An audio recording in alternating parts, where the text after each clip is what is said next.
Empty your pockets. Thieves are not welcome here, the hotel manager Carol shouted in the middle of the lobby. Dana, in her housekeeper uniform, was mortified. I would never steal anything, she whispered, tears welling in her eyes. Security! Get this woman and her children off my property.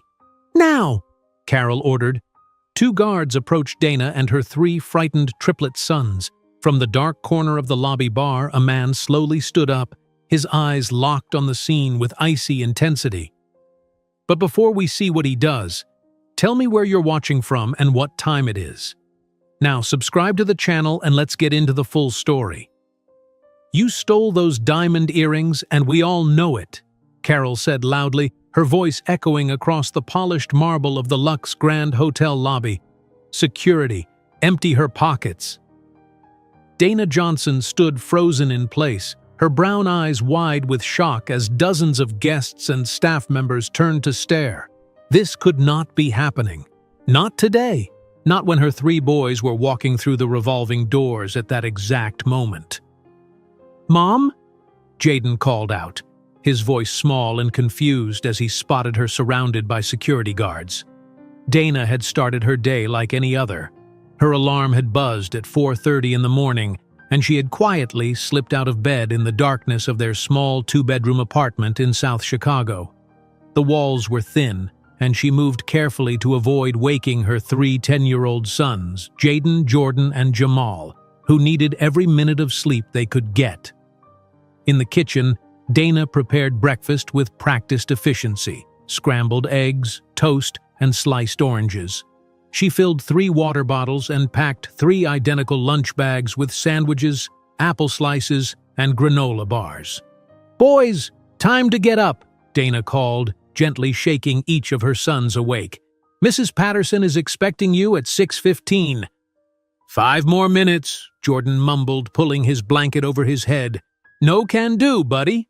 We've got a schedule to keep. Within half an hour, the triplets were dressed, fed, and ready to go. Dana ushered them down the hallway to apartment 4C, where Mrs. Patterson, their elderly neighbor, waited. Good morning, Dana, Mrs. Patterson said, opening her door.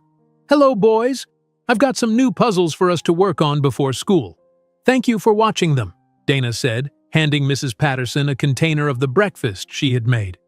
I'll be back from work in time to take Jaden to his doctor appointment this afternoon. Don't you worry about a thing, Mrs. Patterson assured her. These young men and I will be just fine. Dana kissed each of her sons goodbye before hurrying to catch the 5:15 bus to downtown Chicago. She couldn't be late. In her 5 years working at the Lux Grand Hotel, she had never missed a day of work, never been late for a shift.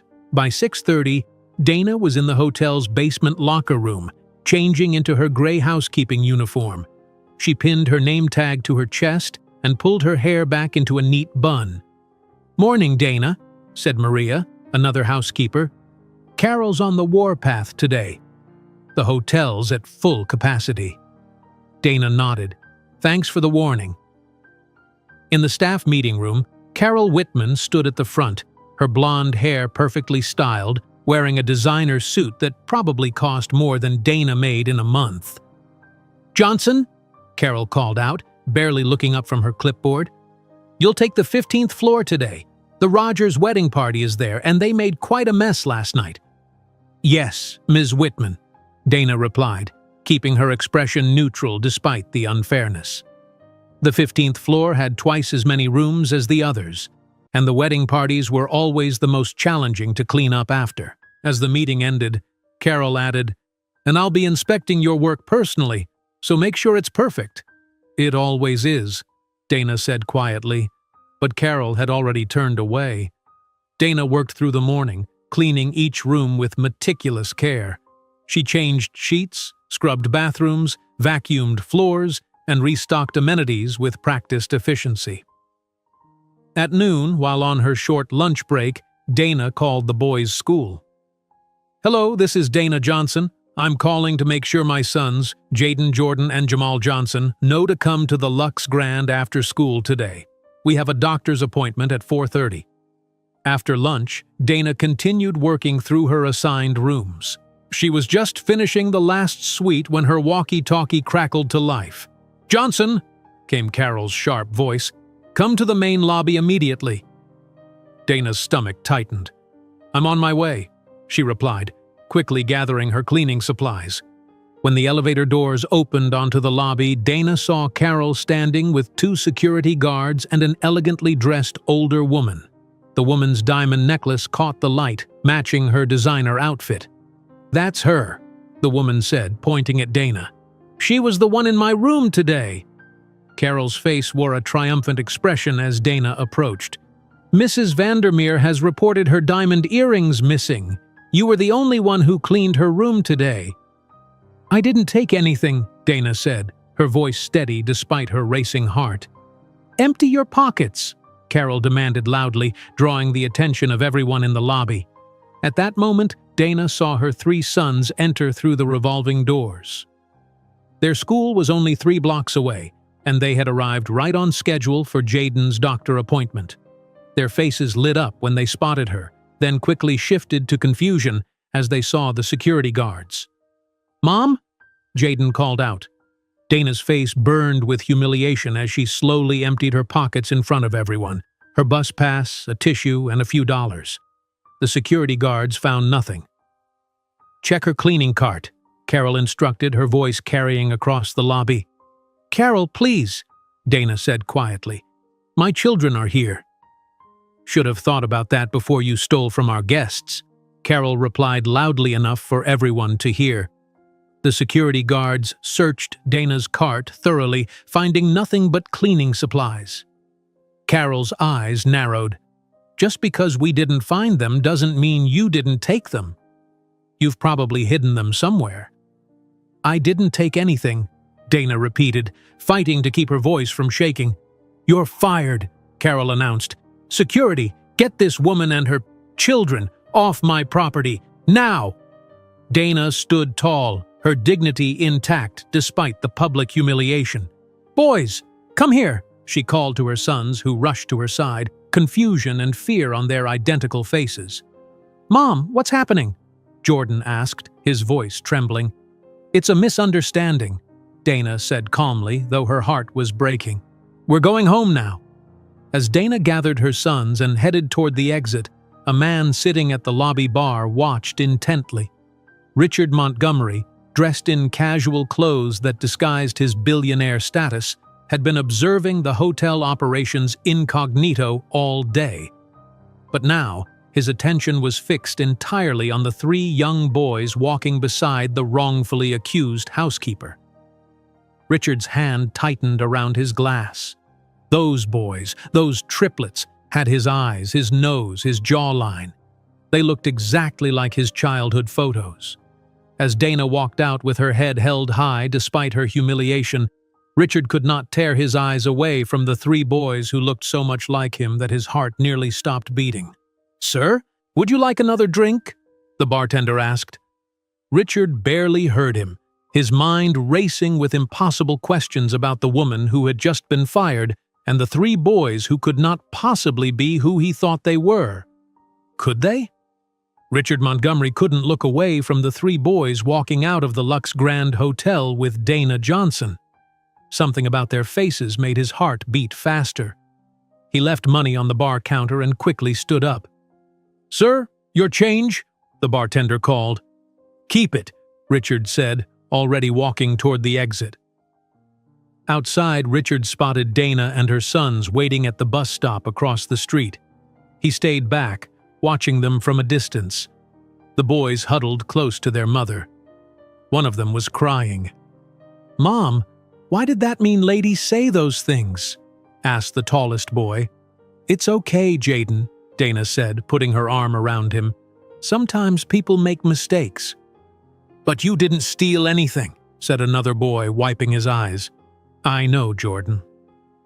"And the truth always comes out in the end," Dana said, her voice steady despite everything that had happened. Richard followed them onto the city bus, sitting several rows behind. He watched as Dana comforted her sons during the long ride to South Chicago. When they got off, Richard waited a moment, then followed them to a small apartment building. Once they were inside, Richard stood on the sidewalk, staring up at their windows. His mind raced with memories of a woman named Dana Johnson from 12 years ago. They had dated for several months. Then she had suddenly disappeared after telling him she had miscarried their baby. Could it be the same Dana? Richard whispered to himself. And those boys look about 10 years old. Richard pulled out his phone and called his driver. "James, bring the car around. I'm in South Chicago." Inside their apartment, Dana sat at the small kitchen table surrounded by bills. The boys were in their room, still upset about what had happened at the hotel. Dana looked at the stack of papers and took a deep breath. She wrote down numbers on a notepad, adding up what they owed. Without her job at the Lux Grand, they wouldn't have enough money for next month's rent. The triplets appeared in the doorway, watching their mother. "Are we going to be okay, Mom?" Jamal asked, the most practical of the three. Dana forced a smile. "Of course we are. I'll find another job soon." Jaden stepped forward. "I can sell my basketball. Coach can let me use the school ones for practice." "No, honey, you don't have to do that," Dana said. Jordan added, "I can stop taking art classes at the community center. That's $20 every month. And I can help you look for jobs online," Jamal said. "I'm good with computers." Dana felt tears forming in her eyes but blinked them away. "Come here," she said, opening her arms. The boys rushed to hug her. "We're going to be fine."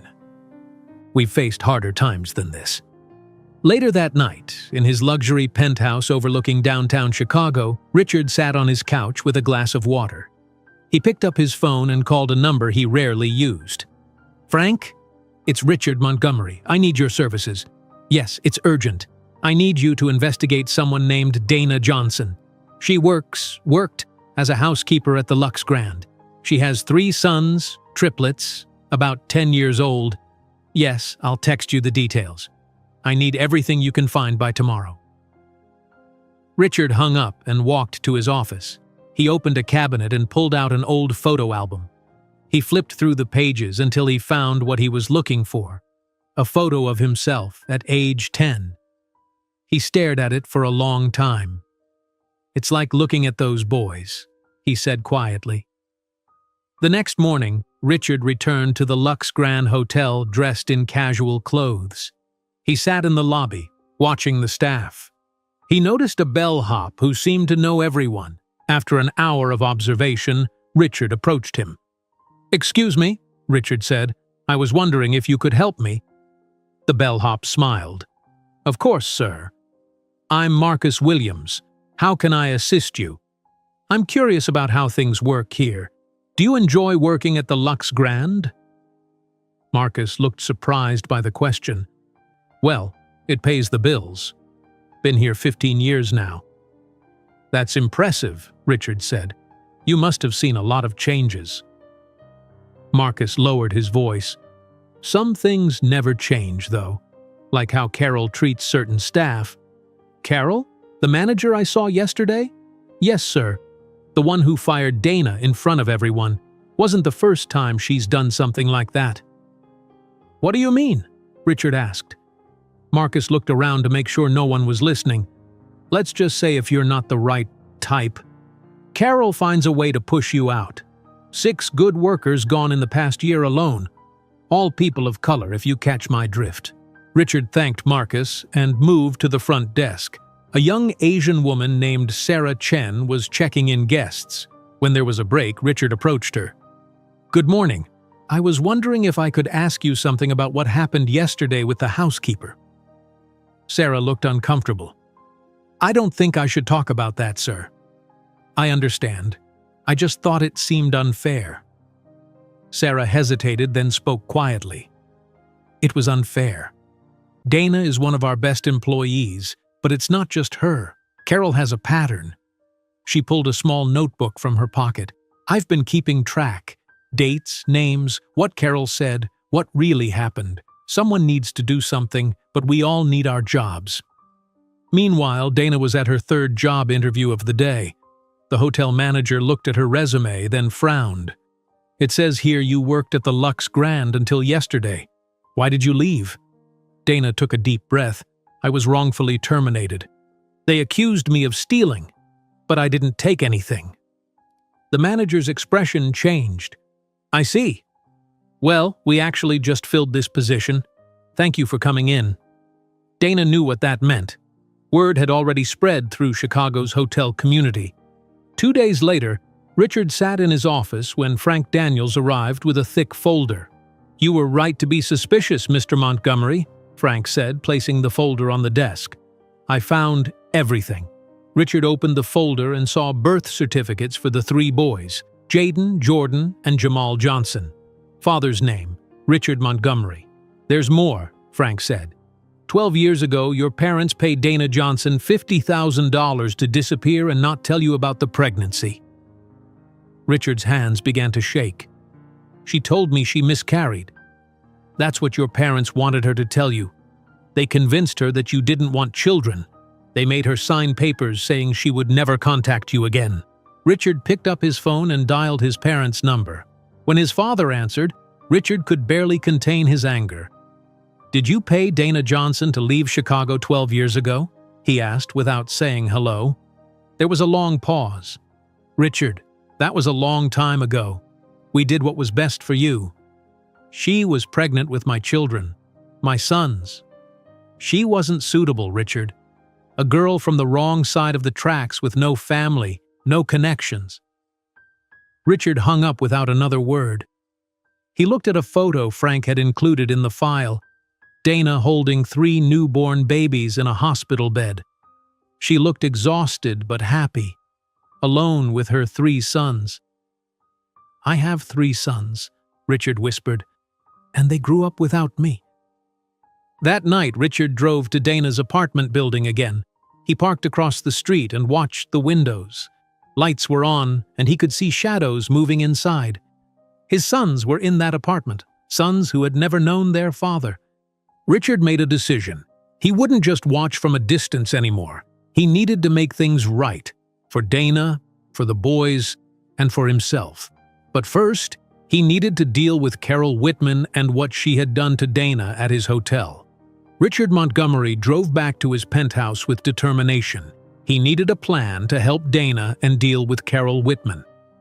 Early the next morning, he called his assistant, Jennifer. "I need you to contact Dana Johnson, the housekeeper who was fired from the Lux Grand," Richard said. "Tell her she needs to come back to collect her personal items during an all-staff meeting on Friday at 10 in the morning." "Yes, Mr. Montgomery," Jennifer replied. "May I ask what this is about?" "It's about fixing a serious problem at one of our hotels." After hanging up, Richard put on casual clothes again and drove to the Lux Grand.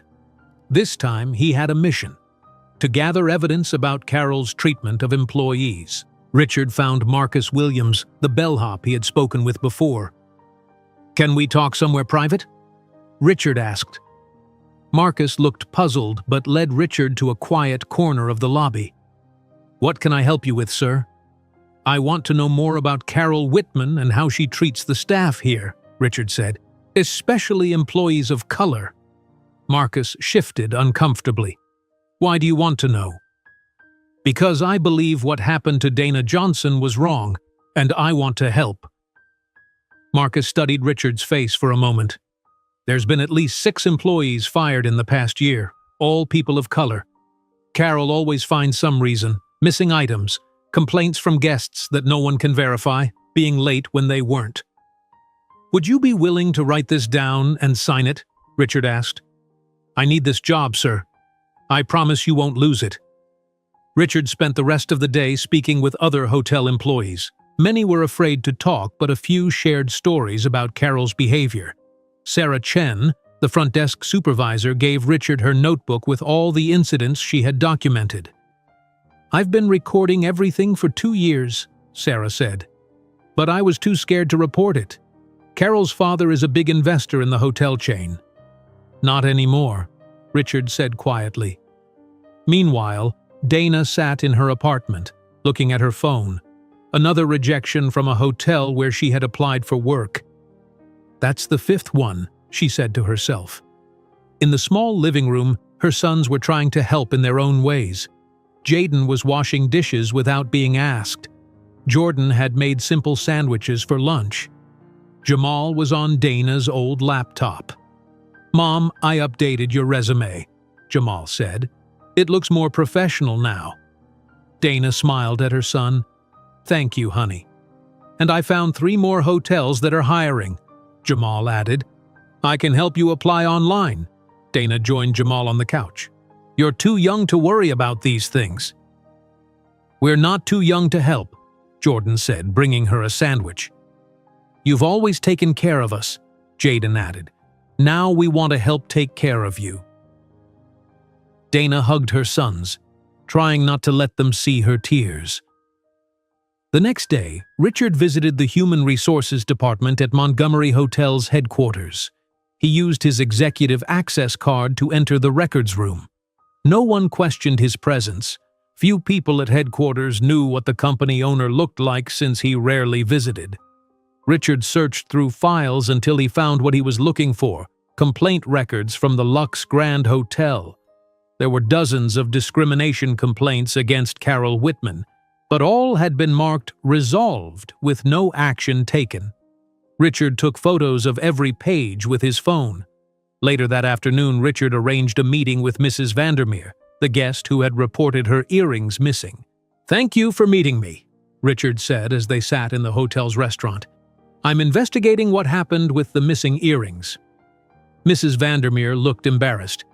"I feel terrible about the whole thing. I found my earrings in my bathroom just hours after reporting them missing. They had fallen behind the counter." "Did you tell hotel management?" "Of course. I told that blonde manager. Carol, I think her name was. She said she would take care of it." Richard's jaw tightened, but she never did. The housekeeper she accused was still fired.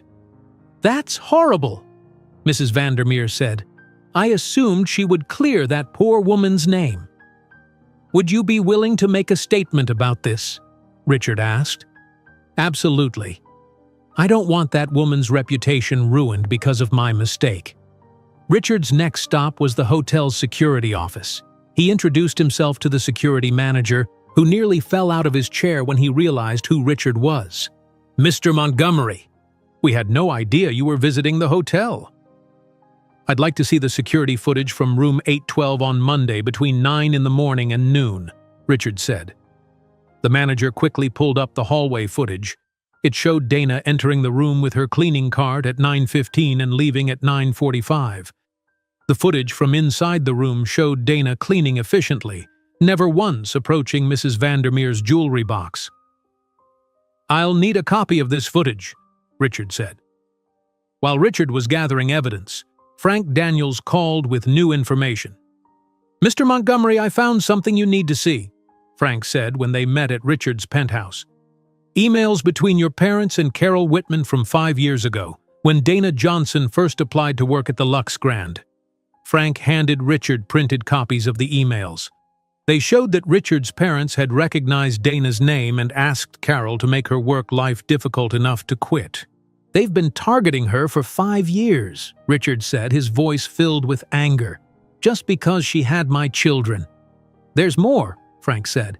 "Your parents have been paying Carol extra money every month, $500 cash." Richard put the papers down. "Set up the all-staff meeting for Friday at 10 in the morning, and make sure Mrs. Vandermeer will be there." On Friday morning, the grand ballroom of the Lux Grand Hotel was filled with staff members. Carol Whitman stood at the front, clearly annoyed. "Why do we need an all-staff meeting?" she asked the hotel manager. "We're fully booked this weekend." Before he could answer, Richard Montgomery walked into the room.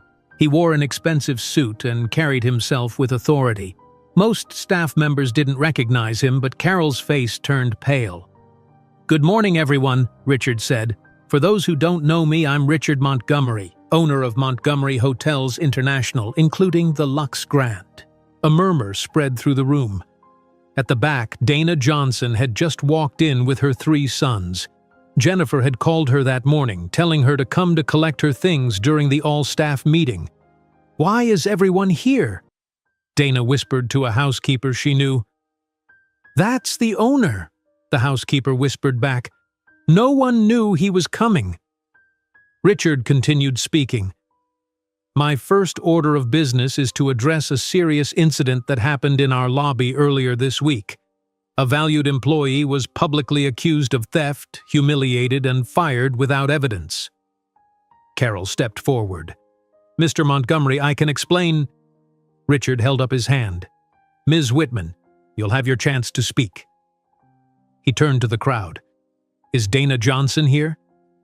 Dana froze as all eyes turned to her. Her sons pressed closer to her sides. Ms. Johnson, would you please come forward?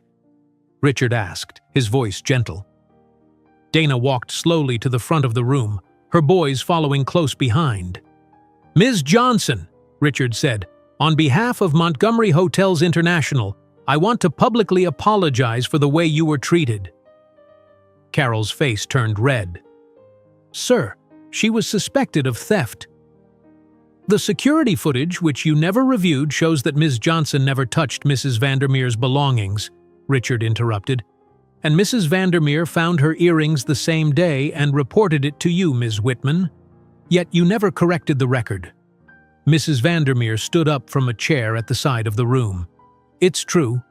I told Ms. Whitman I found my earrings just hours after the incident. Carol began to stammer. I must have forgotten to follow up.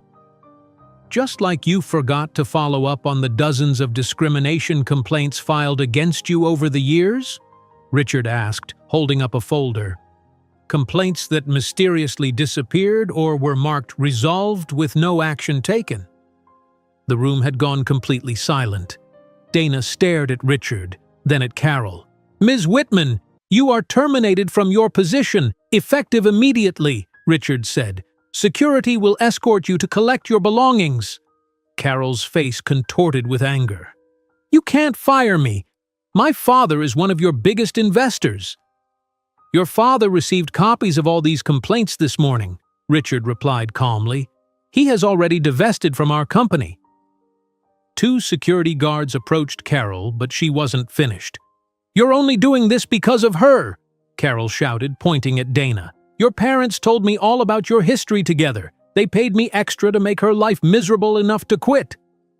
Gasps filled the room. Richard's face paled slightly, but he maintained his composure. What are you talking about? Dana asked, looking between Carol and Richard. Richard took a deep breath and looked directly at Dana, then at the 3 boys standing beside her. The resemblance was unmistakable. I believe, Richard said quietly, that Jaden, Jordan, and Jamal are my sons. A shocked silence filled the grand ballroom of the Lux Grand Hotel.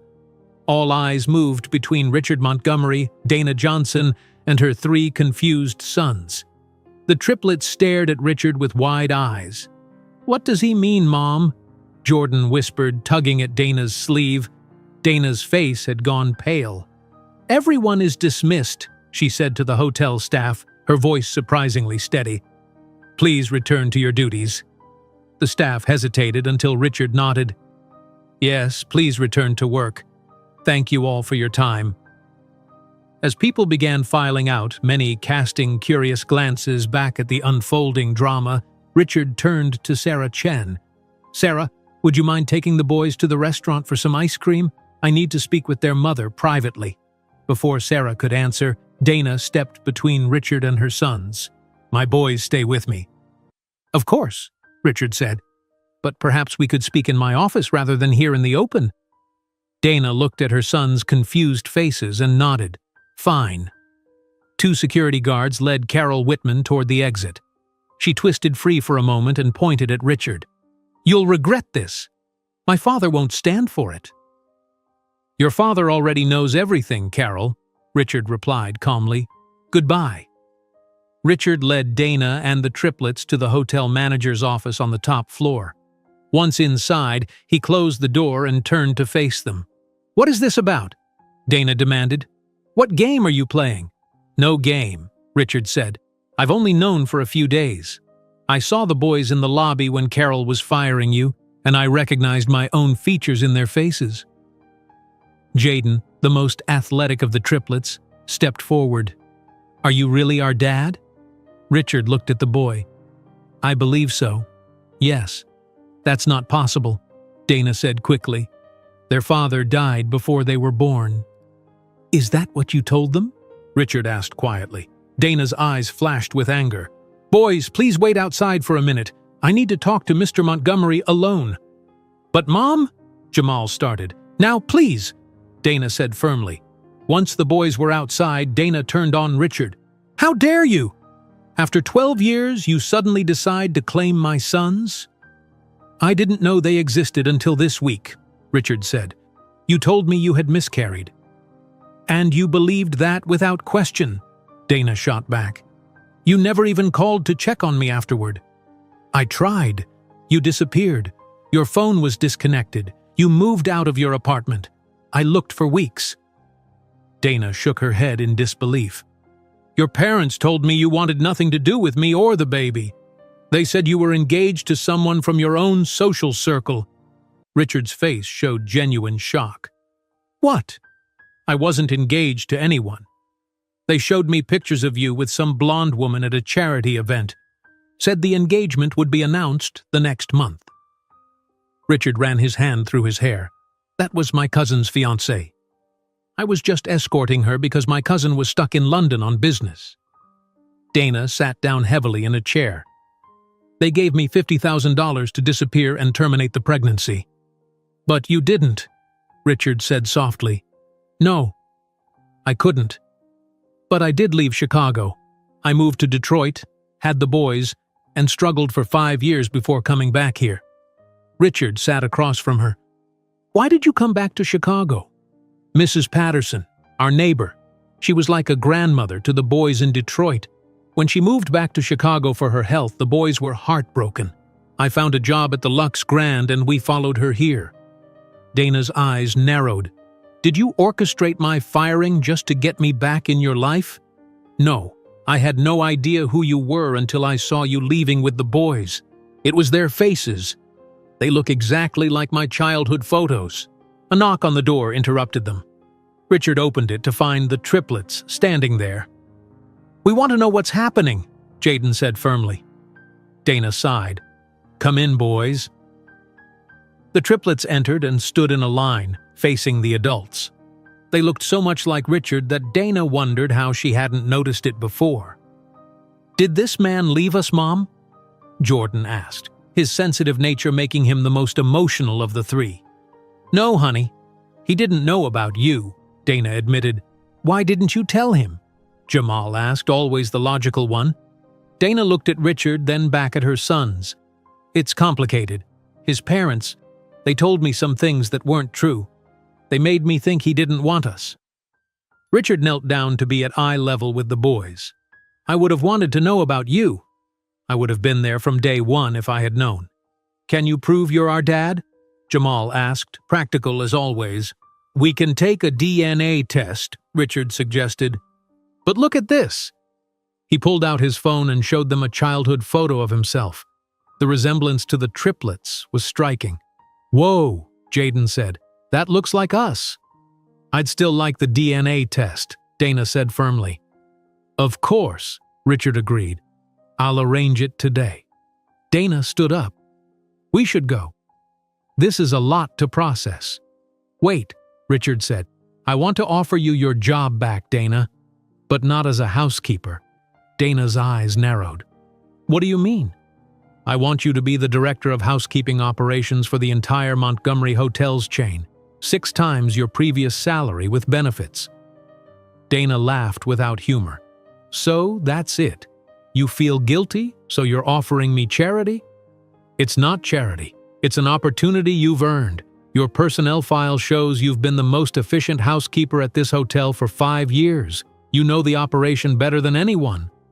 I don't need your pity job, Dana said, gathering her sons. Come on, boys. We're leaving. Mom, wait, Jamal said. That's a good job. We need the money. We'll be fine, Dana insisted. Please consider it, Richard said. Not for me, not even for yourself, but for them. Dana paused at the door. I'll think about it. Later that afternoon, in Richard's penthouse, he met with Frank Daniels again. I want to know everything about the past 12 years of Dana's life, Richard said. Where she lived in Detroit, how she survived, everything. Frank nodded. I've already started digging. She lived in a small apartment in a rough part of Detroit, worked 2 jobs, waitressing during the day and cleaning offices at night. The boys were often alone or with neighbors. Richard's face showed his pain. She went through all that when I could have helped. There's more, Frank said. She never spent any of your parents' money on herself. She put it all in education funds for the boys. Richard looked surprised. She kept the money? Only for the boys' future. She's been living paycheck to paycheck even with that money in the bank. Wouldn't touch a penny of it. Richard stood and walked to the window. I need to make this right, Frank. Not just for Dana and the boys, but for all the employees at my hotels who've been mistreated. Carol isn't the only problem manager we have. What are you thinking? A complete overhaul. New anti-discrimination policies. Career advancement opportunities for housekeeping staff. And a special initiative named after Dana. She might not want that attention, Frank warned. You're right, Richard agreed. We'll call it the Johnson Initiative without using her full name.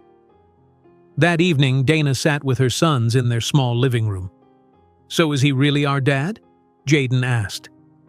We'll know for sure after the DNA test, Dana said. But yes, I believe he is. Why didn't you tell us before? Jordan asked, hurt in his voice. Dana put her arm around him. I thought it would be easier if you believed he was gone rather than knowing he was out there but not part of our lives. But he didn't know about us, Jamal pointed out. That wasn't his fault. You're right, Dana admitted. I should have tried harder to tell him the truth. Are you going to take that job? Jaden asked. It sounds really good. Dana sighed. I don't know. It feels wrong somehow.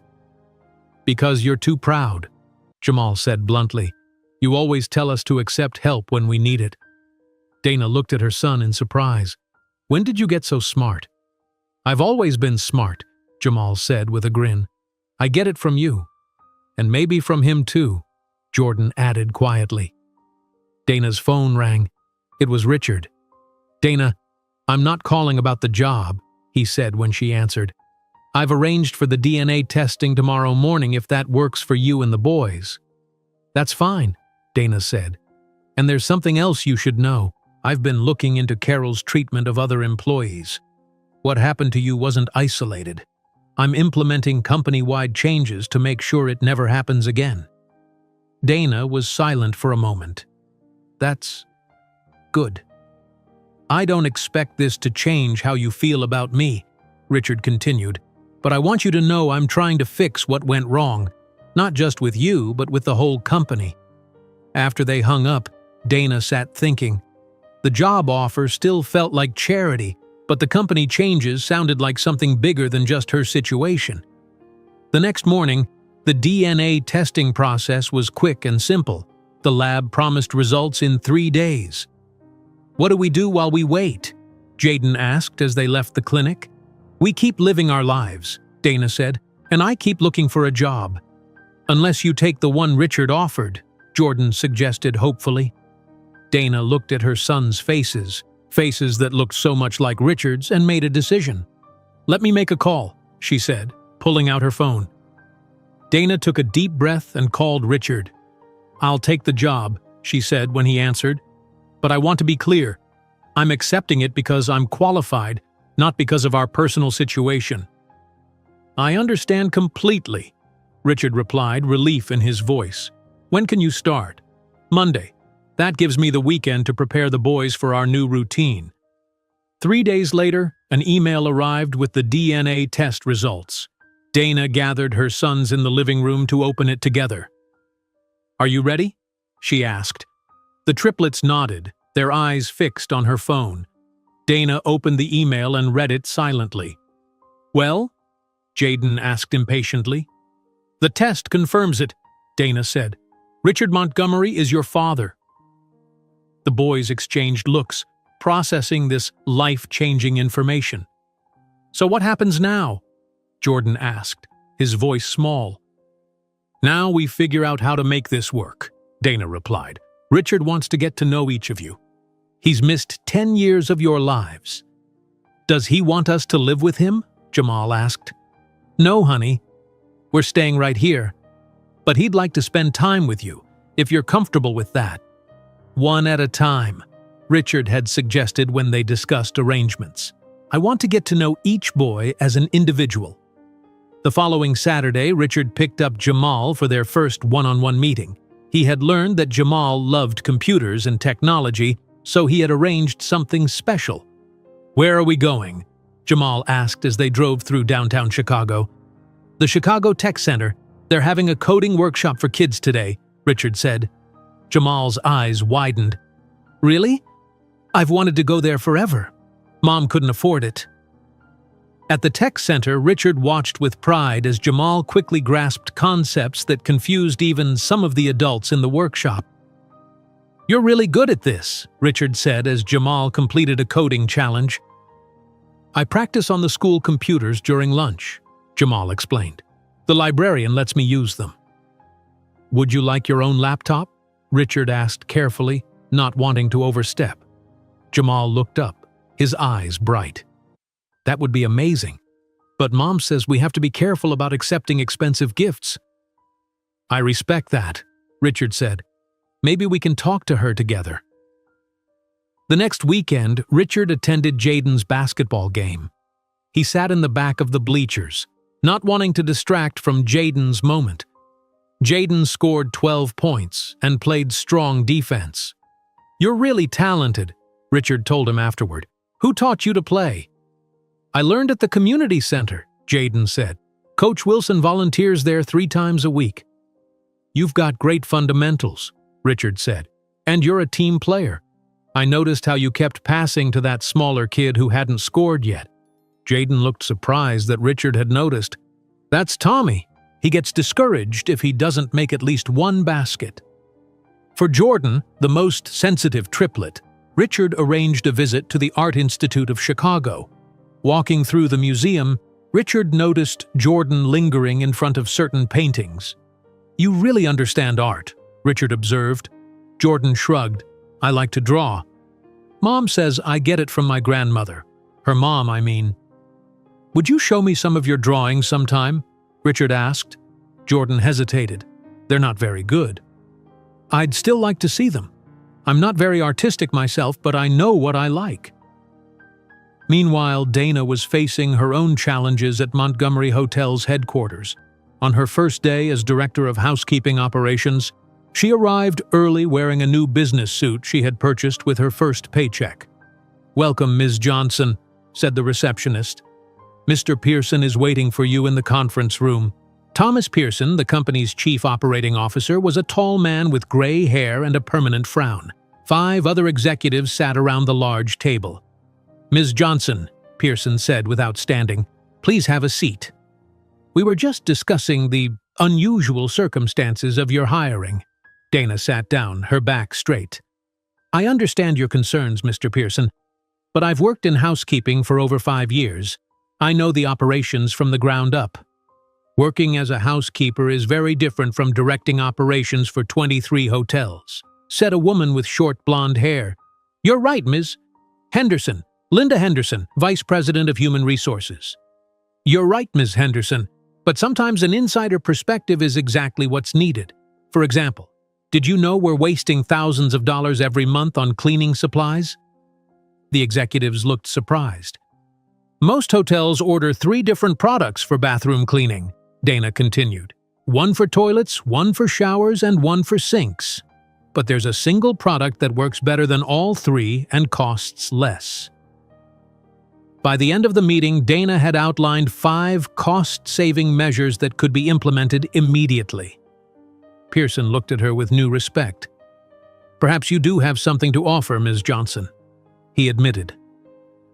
Later that week, Richard called a company-wide leadership meeting to announce the new Johnson Initiative. This program will create career advancement opportunities for housekeeping staff across all our hotels, Richard explained to the assembled executives. We'll provide training, mentorship, and clear paths to management positions. That's going to be expensive, Pearson objected. Not as expensive as our turnover rate, Richard countered. We lose 57% of housekeeping staff every year. Each new hire costs us approximately $3,000 in training and reduced productivity, Dana added. The Johnson Initiative will also improve our service quality. Housekeepers who see a future with the company take more pride in their work. After the meeting, Dana overheard two executives whispering. She only got this job because she had the boss's kids, one said. I heard she trapped him on purpose, the other replied. Got pregnant to get his money. Dana pretended not to hear, but the comments stung. At home, the triplets were experiencing their own adjustments. At school, word had spread about their newly discovered father. Is it true your dad is a billionaire? A classmate asked Jaden during lunch. Yeah, are you moving to a mansion now? Another boy added. Jordan came home crying one day. Kids are saying mean things about you, Mom, he told Dana. They said you only got your new job because of Richard. Dana hugged her son. People will always talk. We know the truth. One evening, Richard invited Dana and the boys to see the renovations he had made to his penthouse. I've created a space for the boys to stay when they visit, he explained as he led them through the large apartment. The triplets gasped when they saw the renovated wing. Richard had created 3 distinct bedrooms based on each boy's interests. Jamal's room had a desk with a new computer. Jaden's featured sports memorabilia and a basketball hoop over the door. Jordan's walls were decorated with art supplies and a small easel stood in the corner. This is amazing, Jaden exclaimed, testing the basketball hoop. Do you like it? Richard asked Dana. It's very thoughtful, she admitted. You paid attention to what each of them loves. Later, as Dana prepared dinner in Richard's kitchen, he approached her hesitantly. I was thinking, he said, the boys' school is in a tough neighborhood. There's a private school near here with an excellent program for gifted students. Dana put down the spoon she was holding. No, the boys stay at their current school. But the opportunities? They have friends there, teachers who know them. It's one of the few stable things in their lives right now. Richard nodded.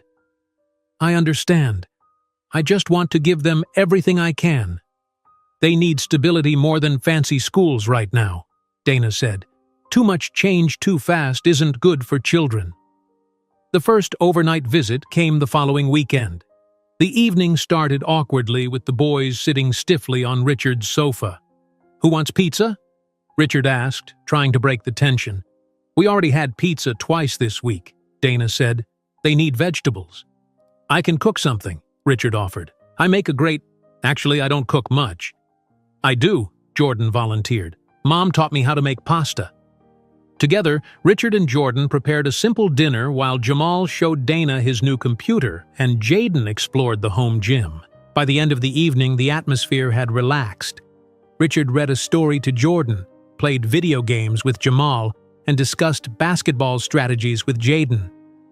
As Dana watched her sons interacting with their father, she felt a mix of emotions: happiness that they were bonding, worry about the future, and a strange sadness for all the years lost. Just as the boys were getting ready for bed, the doorbell rang. Richard opened it to find an elegant older woman standing there, her blonde hair perfectly styled. "Mother," Richard said coldly, "what are you doing here?" Margaret Montgomery pushed past her son. "I'm here to meet my grandsons, and to warn you about the woman you've let back into your life." Richard quickly stepped between his mother and the hallway that led to the boys' bedrooms. "You need to leave," he said firmly. "Now is not the time for this." Dana emerged from the kitchen, her face tense. "Is everything okay?" Margaret Montgomery's eyes narrowed as she saw Dana. "So it's true. You've wormed your way back into my son's life." "Mother!" Richard's voice was sharp. "That's enough." The triplets appeared behind Dana, curious about the commotion. "Who's that?" Jordan whispered loudly. Margaret's expression changed instantly. She smiled and stepped toward the boys.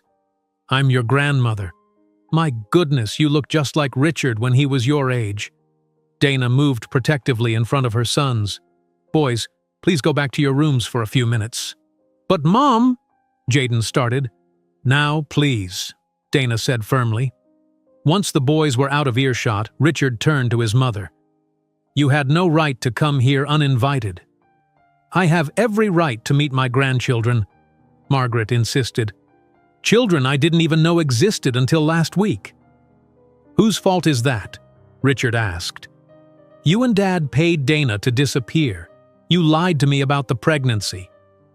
Margaret's face hardened. We were protecting you. This woman was after your money. Dana laughed without humor. If I was after money, I would have come back years ago. I stayed away to protect my sons from people exactly like you. I think you should go, Mother, Richard said.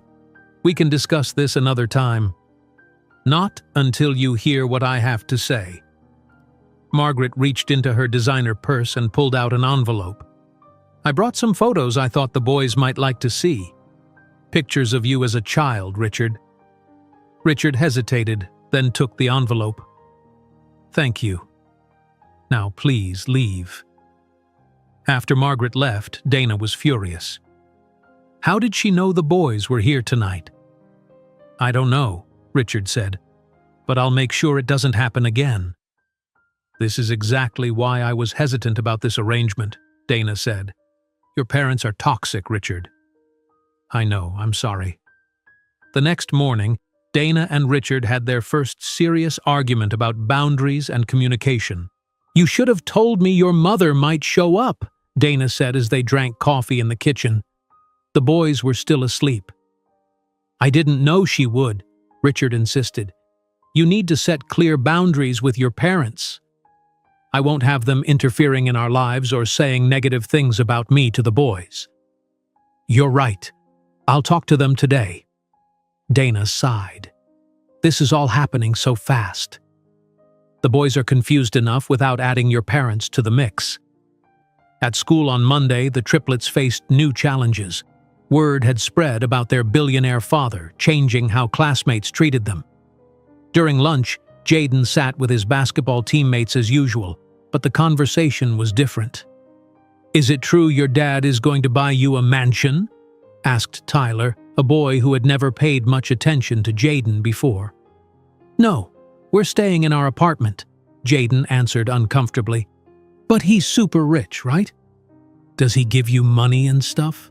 Meanwhile, in art class, Jordan overheard two boys talking. My dad says Jordan's mom only got her fancy job because she had some rich guy's babies, one boy said. That's not true, Jordan said, his voice shaking. My mom works really hard. The boys laughed. Sure she does.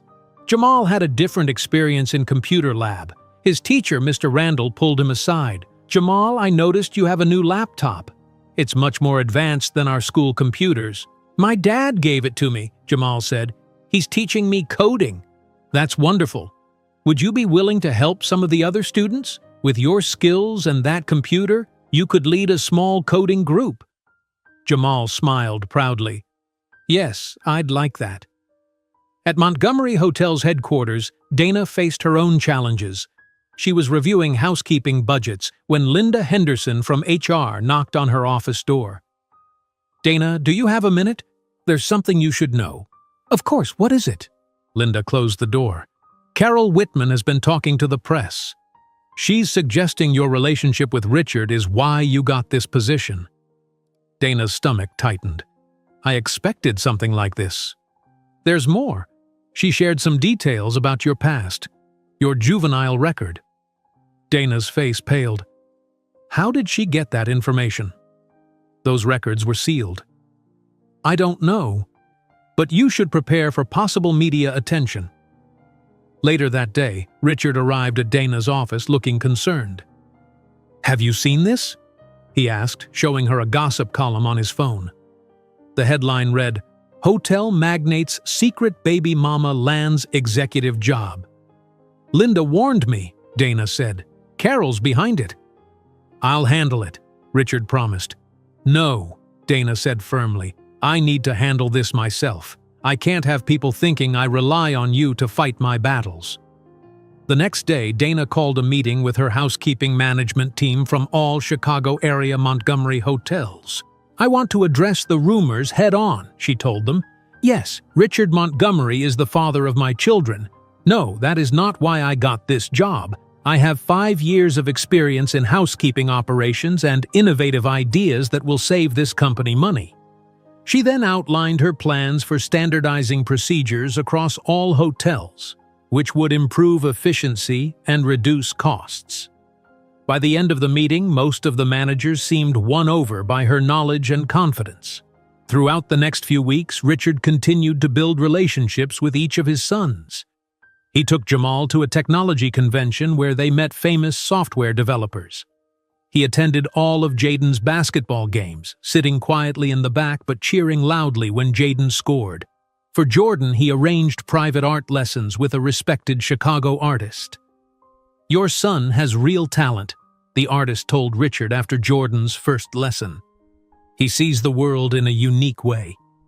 Richard beamed with pride. He gets that from his mother. Dana is incredibly perceptive.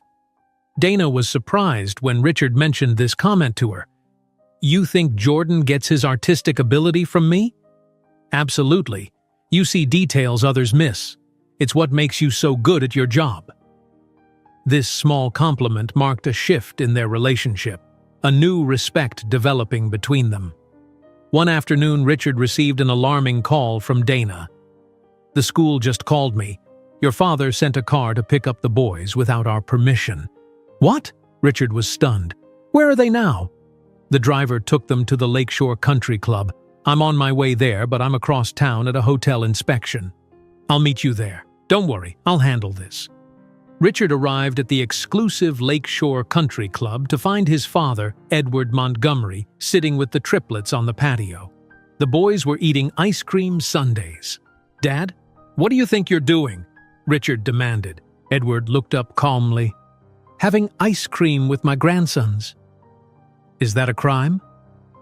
"It is when you take them from school without permission. Their mother is worried sick."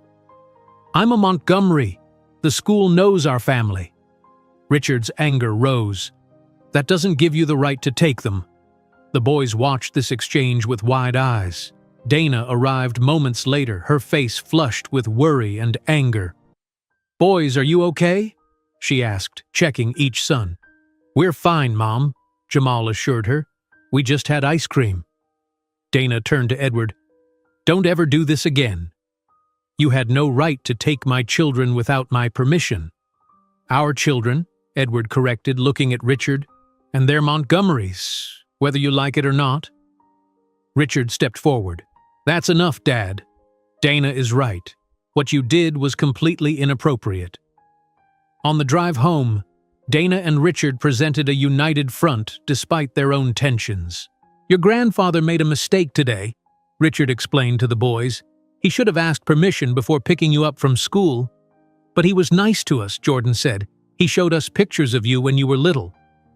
"That doesn't make what he did okay," Dana said firmly. "From now on, no one picks you up from school except me, Richard, or Mrs. Patterson." The next day, Richard met with his lawyer. "I want to take legal action to restrict my parents' access to my sons," he told her. "That's unusual," the lawyer said. "Typically, grandparents are the ones seeking visitation rights, not being restricted from them. My parents paid the mother of my children to disappear 12 years ago and lied to me about the pregnancy. Now they're interfering in our lives without permission. I need to protect my family." After the meeting, Richard called Dana. "I've spoken to my lawyer about restricting my parents' access to the boys. She's preparing the paperwork." "Thank you," Dana said, genuinely touched by his protective action. "I know that must be difficult for you." "Family isn't just about blood, Dana. It's about trust and respect. My parents broke that trust a long time ago." That weekend, the triplets spent another night at Richard's penthouse. This time, the visit went more smoothly. They cooked dinner together, played board games, and watched a movie. As Richard tucked Jordan into bed, the boy asked, Are you and Mom going to get married now? Richard was caught off guard. No, buddy. Your mom and I are just focusing on being good parents to you and your brothers. But don't most moms and dads live together? Many do, but not all. Your mom and I are figuring out how to be the best parents we can be, even living in different homes. Later, Richard shared this conversation with Dana. She sighed. I was afraid of this. They're trying to make sense of everything.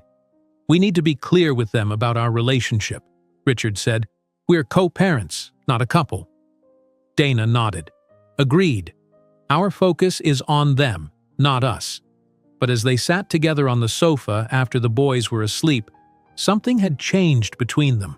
A new understanding, a partnership forming through their shared love for their sons. Monday morning began with Dana arriving at work to find a courier waiting for her at the front desk of Montgomery Hotel's headquarters. Dana Johnson? The courier asked. That's me, Dana replied. Please sign here. He handed her a clipboard, then gave her a large envelope with official-looking markings. Dana opened it at her desk and found legal papers. Her hands began to shake as she read the heading. Petition for grandparental visitation rights. She immediately called Richard. Your parents are suing for visitation rights with the boys. What? Richard's voice was sharp with surprise. I'll have my lawyer look at it right away. There's more, Dana said, scanning the document. They're questioning your fitness as a father based on… Wait, what is this? Something about alcohol treatment 3 years ago? There was silence on the other end of the line. Richard, is this true? Dana asked. I should have told you, he finally said. I had a problem with drinking after a business deal went bad. I got into a car accident. No one was hurt, but I went to a treatment center for 60 days. Why didn't you tell me this before? Dana's voice was tight with anger. I've been sober for 3 years. I didn't think it was relevant. Not relevant. Your parents are using this to question your ability to be around our children. This affects all of us. I'm sorry, Dana, you're right, I should have told you. After hanging up, Dana sat at her desk trying to process this new information. Richard had kept something important from her, something that could affect their sons. Meanwhile, the triplets were facing their own challenges at school. During math class, Jordan's teacher called on him. Jordan, what's the answer to problem 5? Jordan stared at his paper, his mind blank. He had been thinking about the argument he'd overheard between his mom and Richard that morning before school. Jordan? The teacher prompted. I don't know, Jordan mumbled. A boy behind him whispered, I thought rich kids were supposed to be smart. In the school cafeteria, Jaden sat with his basketball teammates. Tyler, who had been extra friendly lately, slid his dessert toward Jaden. You can have my brownie, Tyler said. Your dad probably gives you way better stuff anyway. Jaden pushed the brownie back. No thanks, I'm not hungry. Come on, you must get awesome food at your dad's fancy place. We don't live with him, Jaden said sharply. And stop talking about my dad all the time. In computer lab, Jamal was helping other students with a coding project when the teacher called him aside. Jamal, the principal needs to see you. In the principal's office, Jamal found his brothers already waiting.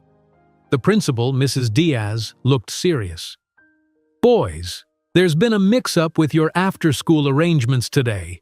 Your grandfather has sent a car for you, but your mother left strict instructions that only she, your father, or Mrs. Patterson are authorized to pick you up.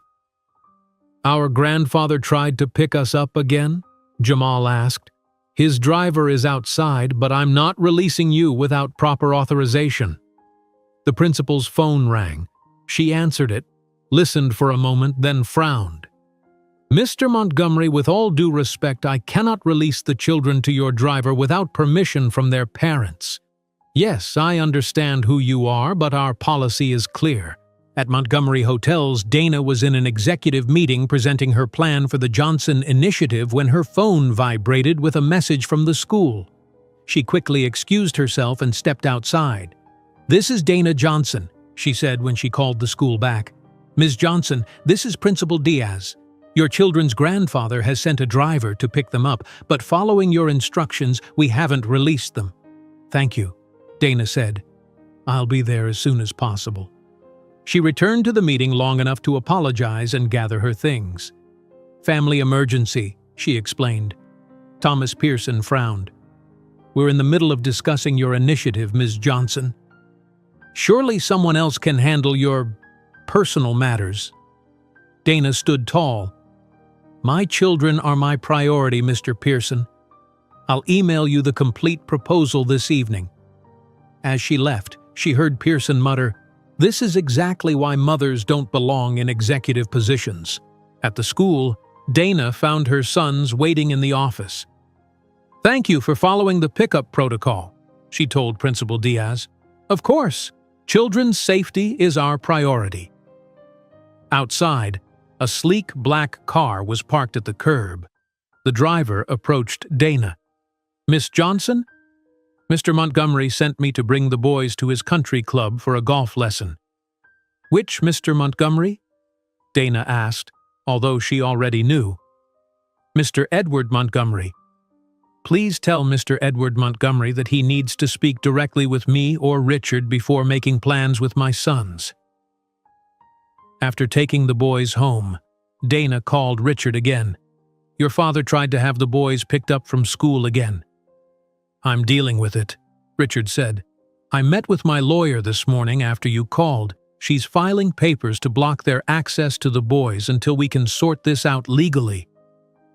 "They're using your past drinking problem against you, Richard. What else don't I know that might affect our sons? Nothing, I promise." The next day, a court-appointed investigator named Mrs. Browning visited Dana's apartment to interview the triplets as part of the grandparental visitation case. She spoke with each boy individually. "Do you like spending time with your dad?" Mrs. Browning asked Jaden.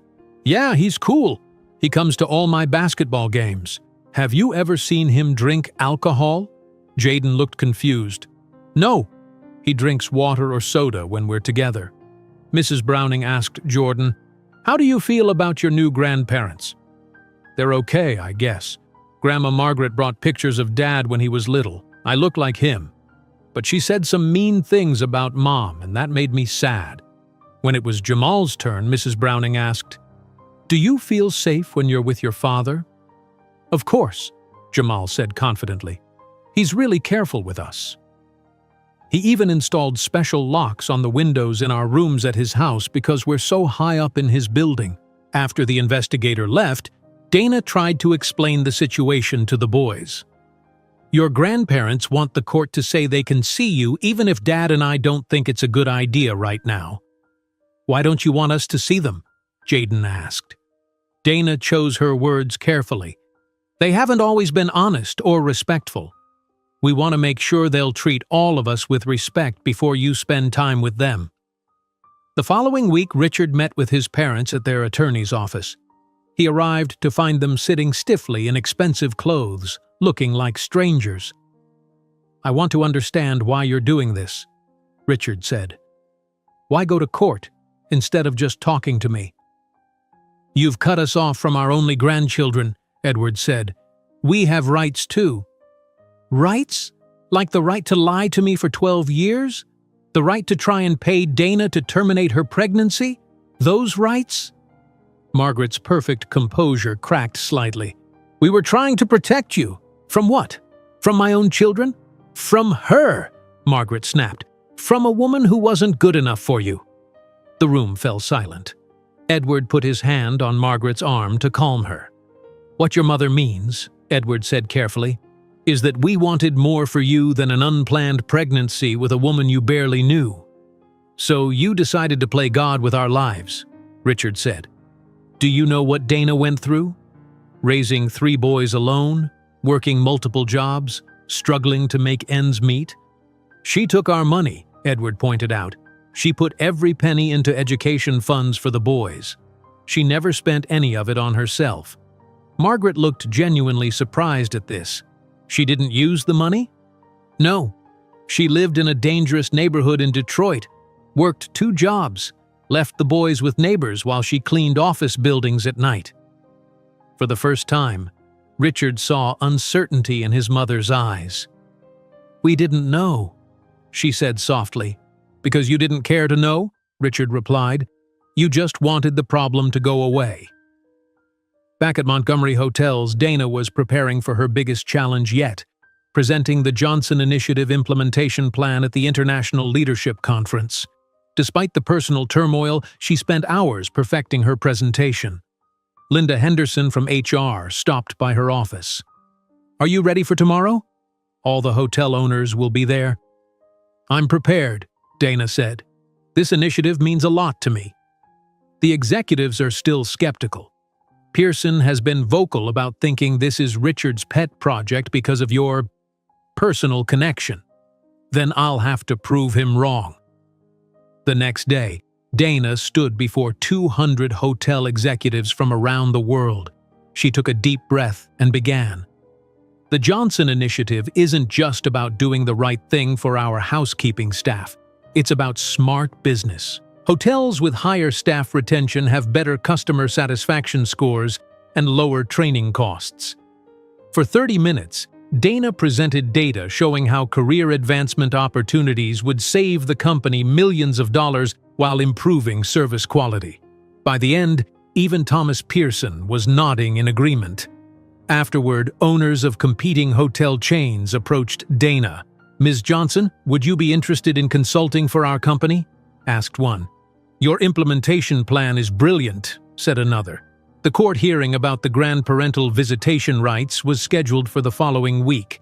As Dana, Richard, and the triplets arrived at the courthouse, they found Edward and Margaret waiting with their attorney. The judge, an older woman named Judge Rivera, called the case. After hearing arguments from both sides, she addressed Edward and Margaret directly. "Mr. and Mrs. Montgomery, I'm troubled by your approach to this situation. Instead of working with your son and Ms. Johnson to establish a respectful relationship, you've attempted to use legal means to force access to these children." She turned to Richard. "And Mr. Montgomery, while your concerns about your parents' past behavior are valid, their relationship with their grandchildren could still be valuable if proper boundaries are established." Judge Rivera then delivered her ruling. The petition for grandparental visitation rights is denied.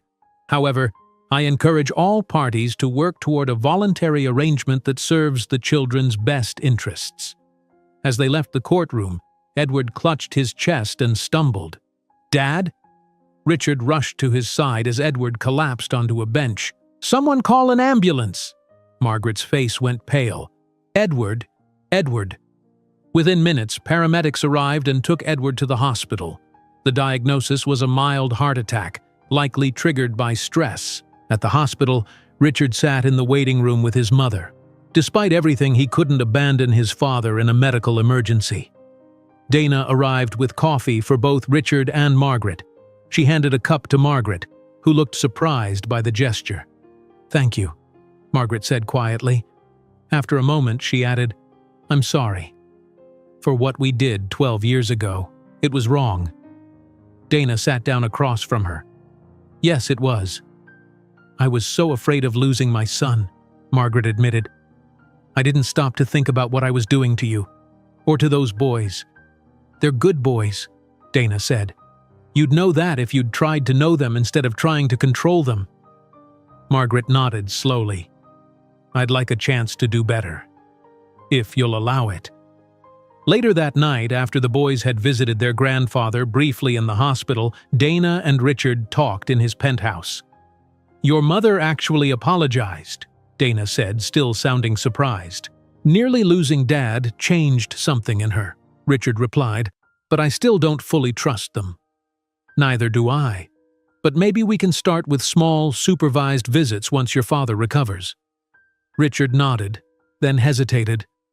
"About my drinking problem? I should have told you sooner." "Yes, you should have," Dana agreed. "No more secrets, Richard. Not when they could affect our sons." "I've been going to support meetings twice a week for 3 years," Richard said. "I haven't had a drink since my treatment." "I need to know you'll continue with those meetings," Dana said. The boys need consistency and honesty from both of us." "I promise," Richard said. "Complete honesty from now on." They sat in silence for a moment, both aware that something had shifted between them. Not romance, but a deeper trust, the foundation of true co-parenting. The morning after their conversation about honesty, Richard was drinking his coffee and checking emails when his phone began ringing non-stop. His assistant Jennifer called first. "Mr. Montgomery, have you seen the Chicago Tribune today?" she asked, her voice tense. "No, why?" "There's a front-page story about you, Ms. Johnson, and the triplets. It's not good." Richard quickly opened his laptop and found the article. The headline made his stomach drop. "Montgomery Hotel Heirs Secret Family, the truth behind the rags to riches story." The article included details about Dana's relationship with Richard from 12 years ago, suggesting she had deliberately gotten pregnant to access his wealth. Worse, it revealed Dana's sealed juvenile record. At 17, she had been arrested when police found her in a stolen car with her then-boyfriend. The charges were later dropped when it was proven she didn't know the car was stolen. Richard immediately called Dana. "Have you seen it?" he asked when she answered. "My phone hasn't stopped ringing," Dana said. "How did they get my juvenile record?" "Those files were sealed." "I don't know, but I'll find out. I'll have my PR team handle this." "Richard, wait," Dana said. "Let me think about how I want to respond before your team takes over." At school, the triplets faced immediate fallout. Jaden was changing for gym class when a group of boys surrounded him. "Hey, Montgomery," one boy called out, using Richard's last name instead of Jaden's. "Is it true your mom was arrested for stealing cars?" "What? No," Jaden said, confused. Another boy held up a phone showing the newspaper article. "It says right here she was a criminal. That's probably why she stole those earrings at the hotel." "She didn't steal anything," Jaden shouted, pushing the boy. A teacher separated them before the situation escalated further. Jordan faced similar taunts in his art class.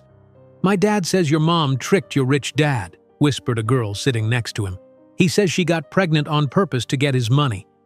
Jordan tried to ignore her, focusing on his drawing, but tears formed in his eyes. Even Jamal, usually confident and logical, was shaken when his computer teacher pulled him aside. "Jamal, if you're having a hard time today because of the newspaper article, you can take a break from the coding group," Mr. Randall said kindly. "I'm fine," Jamal insisted, though his face showed he wasn't. At Montgomery Hotel's headquarters, Dana sat in her office with the door closed. Linda Henderson knocked and entered, looking concerned. "The executives are talking about the article," Linda said. "Pearson is suggesting you take a leave of absence until the publicity dies down." "Of course he is," Dana said, trying to stay calm. "Richard has called an emergency board meeting for 2 o'clock. "He didn't tell me that," Dana said, checking her phone. "I think it just happened." Pearson pushed for it. Meanwhile, Richard was in his penthouse with his PR director and Frank Daniels, his private investigator. "I want to know who leaked Dana's juvenile record," Richard said. "Those files are sealed." "Someone broke the law to get them." "I'm already on it," Frank said. "I have contacts in the court system who can trace who accessed those records." The PR director, a polished woman named Victoria Grant, spoke up. "Mr. Montgomery, with respect, our priority should be containing this story. I suggest Ms. Johnson step down temporarily while we issue a statement saying—" "No," Richard interrupted. "Dana is not stepping down, and we're not going to hide from this story. We need to find out who's behind it and address the lies directly." Victoria looked uncomfortable. "The board is concerned about how this affects the company image." "The board can express their concerns at the meeting today," Richard said firmly. Frank's phone rang. He stepped away to answer it, then returned looking grim. "I have information about the leak," he said. The court records were accessed using the login credentials of a retired judge, Judge Harold Whitman. "Whitman?" Richard repeated. "Any relation to Carol Whitman?" "Her uncle," Frank confirmed. "And there's more. I traced payments from your parents' account to Carol Whitman's. They've been paying her since the article appeared. Richard's face hardened. So Carol and my parents orchestrated this hit piece on Dana. Dana picked the boys up from school early after the principal called to report the bullying incidents. "I'm sorry, Mom," Jaden said in the car. "I pushed that kid." "I understand why you were upset," Dana said, "but we need to handle this situation without fighting." "Why are people saying those things about you?" Jordan asked, still upset. Dana took a deep breath. "When I was 17, I made a mistake. I got into a car with a boyfriend who had stolen it, but I didn't know it was stolen. I was arrested but then released when they realized I wasn't involved." "Why is it in the newspaper now?" Jamal asked. "Someone who wants to hurt our family shared that information," Dana explained. "They're trying to make me look bad." "Is it Grandma and Grandpa?" Jordan asked. "They don't like you." Dana exchanged a look with Richard, who had joined them at his penthouse after school. "We don't know for sure yet," she said carefully. "Actually, we do," Richard said. "Frank confirmed it. Carol Whitman and my parents worked together on this." Dana closed her eyes briefly. "I need to decide how to respond." "My PR team can handle it," Richard offered. "No," Dana said firmly. "I want to speak for myself. No prepared statements, no corporate spin, just the truth." "What are you suggesting?" "I'll give one interview to a respected journalist. Tell my side of the story honestly." At 2 o'clock, Richard sat at the head of the conference table in the Montgomery Hotel's boardroom. 12 board members, including Thomas Pearson, waited expectantly.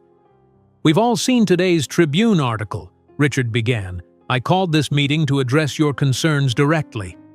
Pearson spoke first. "The board is concerned about how this publicity affects our brand. We suggest Ms. Johnson take a leave of absence until—" "That won't be happening," Richard interrupted. "Dana Johnson is a valuable executive whose personal life has been invaded by a malicious leak of sealed records." "But the public perception," another board member started, "is based on lies," Richard said, "and I've discovered who's behind those lies. Carol Whitman, with financial support from my parents, illegally accessed sealed juvenile records and fed false information to the press." Richard stood up, looking at each board member in turn. "Some of you knew about Carol's discriminatory practices at the Lux Grand for years and did nothing. Some of you buried complaints against her because her father was an investor." The board members shifted uncomfortably in their seats. "Today I'm announcing a complete restructuring of leadership at Montgomery Hotels," Richard continued. "Board members who were complicit in discrimination or who failed to support our new direction will be removed." "You can't do that," Pearson protested. "The bylaws—" "I own 51% of this company," Richard said calmly. "I can and will make these changes."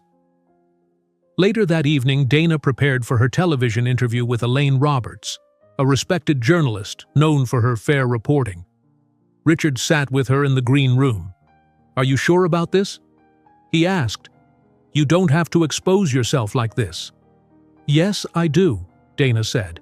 "I need to show our sons that we face problems honestly, not by hiding or using power to silence critics." When the cameras started rolling, Elaine began with the obvious question. "Dana, the Chicago Tribune article painted you as someone who trapped Richard Montgomery into parenthood for financial gain. How do you respond to that?" Dana looked directly into the camera. "That's completely false. When I found out I was pregnant 12 years ago, Richard's parents convinced me he wanted nothing to do with me or the baby. They paid me $50,000 to leave Chicago." "And did you use that money?" "Not for myself. I put it all in education funds for my sons. I worked 2 jobs to support us. I didn't come back to Chicago to find Richard. I came back because my elderly neighbor who helped with the boys moved here for medical reasons." The interview continued, with Dana speaking candidly about her juvenile arrest and her struggles as a single mother. When Elaine asked about Richard's recent involvement, Dana surprised everyone. "Richard has been doing everything possible to build relationships with his sons since discovering their existence. He's not the villain here, and neither am I. We were both deceived 12 years ago, and now we're trying to do what's best for our children."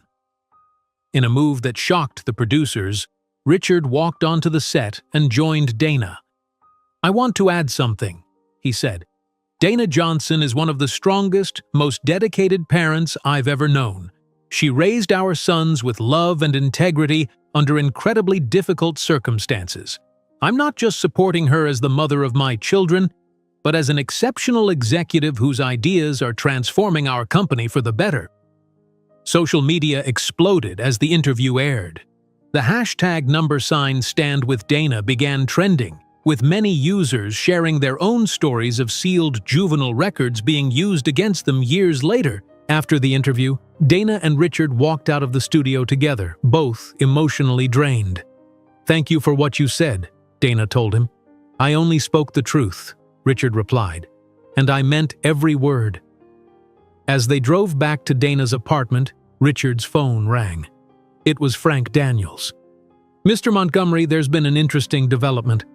After the interview aired, your mother called Carol Whitman. I was monitoring Carol's phone as part of our investigation." "What did she say?" Richard asked. "Your mother was furious with Carol for exposing Dana's juvenile record. She said, and I quote, 'We wanted to separate them, not destroy that poor woman's life.' It sounds like your mother may be having second thoughts." Dana looked over at Richard. "People can surprise you sometimes." "Yes," Richard agreed, reaching over to squeeze her hand briefly. "They certainly can." The morning after their television interview, things seemed calmer. The public response had been largely supportive, with many people admiring Dana's honesty and resilience. The boys had even received kind messages from classmates who had seen the interview. As Dana prepared breakfast, she felt hopeful that the worst might be behind them. Then a knock came at the door. "Delivery for Dana Johnson," a man called out. Dana opened the door to find another courier with another official envelope. Her heart sank as she signed for it. Inside the envelope were more legal papers, but these were even worse than the last ones. Edward and Margaret Montgomery were filing for grandparental visitation rights, and the petition included shocking allegations questioning Richard's fitness as a father. Dana read with growing alarm. Richard Montgomery concealed his history of alcohol dependency and treatment following a car accident 3 years ago, demonstrating a pattern of dishonesty that raises concerns about his ability to parent effectively. She called Richard immediately. "Your parents have filed for visitation rights," she said, "and they're using your past alcohol issues to question your fitness as a father." "What?" Richard sounded genuinely shocked. "They're using my recovery against me? That's a new low, even for them." "These papers say you were in an accident while drinking," Dana continued. "You told me no one was hurt." "No one was. I hit a parked car, but I realized I needed help and checked myself into treatment. My parents were actually supportive then, or at least I thought they were." Later that day, a woman named Mrs. Flores arrived at Dana's apartment. She introduced herself as a court-appointed investigator. "I need to speak with you and each of your sons individually," she explained. "It's standard procedure in cases involving children." Dana called the boys in from their bedroom. Mrs. Flores spoke to each of them separately, asking questions about their relationship with Richard and their grandparents. "Do you like spending time with your dad?" she asked Jaden. "Yeah, he's cool," Jaden replied. "He comes to all my games, even the away ones." "Have you ever seen him act strangely, maybe after drinking something?" Jaden looked confused. "No, he drinks water during my games, sometimes sports drinks." With Jordan, Mrs. Flores took a different approach. "How do you feel when you're with your grandparents?" Jordan hesitated. "Grandma showed me old photos of Dad. That was nice. But she said mean things about Mom once, and it made me feel bad." Jamal, always observant, asked his own question when it was his turn. "Are you here because Grandma and Grandpa are trying to take us away from Mom and Dad?" Mrs. Flores looked surprised. "No, dear. They're asking the court to guarantee them time with you, not custody." "They could just ask us," Jamal said logically. They don't need a court for that. After Mrs. Flores left, the boys had questions. Dana did her best to explain. Your grandparents want the court to say they have a right to see you even if your dad and I don't think it's a good idea right now. But why don't you think it's a good idea? Jordan asked. Dana chose her words carefully. They haven't always been honest or respectful to me or your dad. We need to know they'll treat all of us with respect before you spend more time with them. The next day, Richard met his parents at their attorney's office. The elegant conference room felt cold despite its expensive decor. Margaret and Edward sat stiffly across the table. I want to understand why you're doing this, Richard said. Why use the courts instead of just talking to me? You've shut us out, Edward said. We have a right to know our grandchildren. A right? After what you did? You lied to me for 12 years about my own children. We did what we thought was best for you, Margaret said. You weren't ready for a family then. That wasn't your decision to make, Richard replied. And now you're using my recovery against me? I've been sober for 3 years. I attend support meetings twice a week. I've never had a drink around my children. The court needs to know all the facts, Edward said. Richard leaned forward. Let's be honest about the real reason you're doing this. You can't stand that you're not in control anymore. You couldn't control me and Dana 12 years ago, so you separated us. Now you can't control our relationship with our sons, so you're using the courts. Margaret's perfect composure cracked. We were trying to protect you. From what? From my own children? From Dana? Yes, from her, Margaret snapped. She wasn't good enough for you. She had no family background, no education, no connections. The room fell silent. Edward put his hand on Margaret's arm to calm her. What your mother means, Edward said carefully, is that we wanted more for you than an unplanned pregnancy with someone you barely knew. So you lied to both of us and kept me from my children for 12 years, Richard said, and now you want to be part of their lives on your terms. We're their grandparents, Margaret said. We have rights. You have responsibilities first, Richard corrected. Responsibilities you've failed at completely. While Richard dealt with his parents, Dana faced her own challenge. She was scheduled to present the company-wide implementation plan for the Johnson Initiative at the International Leadership Conference. Despite the stress of the court case, Dana spent hours preparing her presentation. She arrived at the conference center early, wearing a new suit and carrying her notes. The ballroom was filled with hotel executives from around the world. Thomas Pearson introduced her with minimal enthusiasm. And now, Dana Johnson will present the Johnson Initiative Implementation Plan. Dana took a deep breath and stepped to the podium. Thank you, Mr. Pearson. The Johnson Initiative isn't just about doing the right thing for our housekeeping staff. It's about smart business.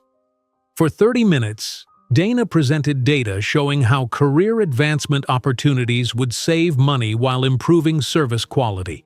By the end, even the most skeptical executives were nodding in agreement.